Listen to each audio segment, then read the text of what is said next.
Have you ever had one of those dreams where you dream you're doing something only to wake up and realize you're almost acting out your dream in real time?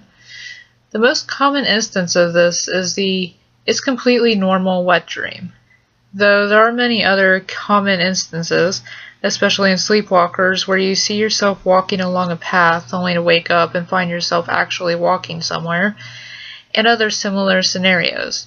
I, despite no longer being a sleepwalker, have one such story myself from my childhood.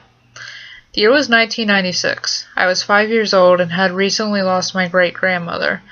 I was having these weird ongoing nightmares at the time, where someone would call my name, I'd get up and walk in their direction, only to be brutally murdered in any number of ways. I remember being strangled, stabbed, hung down and quartered, fed to wild animals, and my personal favorite, being pushed into a wood chipper. Often the voice calling me would be someone I actually knew, whether it be my parents, a friend from school, a teacher, my sister, or Lenny Kravitz asking me, "Are you going to go my way?" Even at 5, I had an appreciation for good music, but I'm starting to get off track.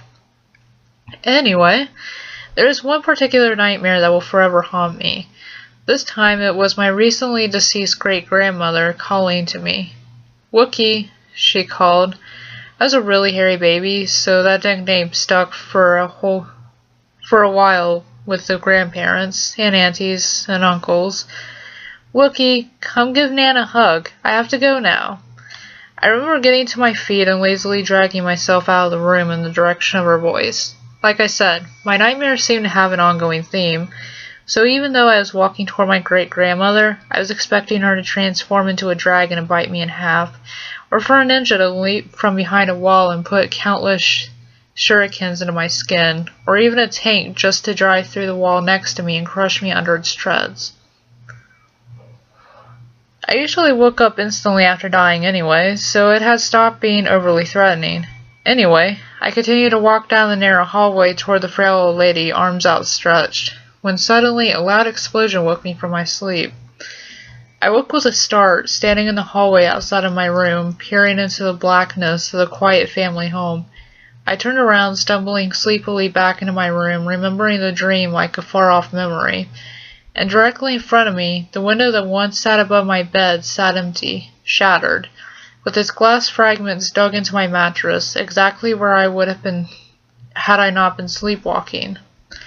To this day, I don't know what caused the window to shatter, nor how the glass had managed to embed itself so deeply into the bed, nor do I know if my sleepwalking was a lucky coincidence to save my life, or an intervention from another being.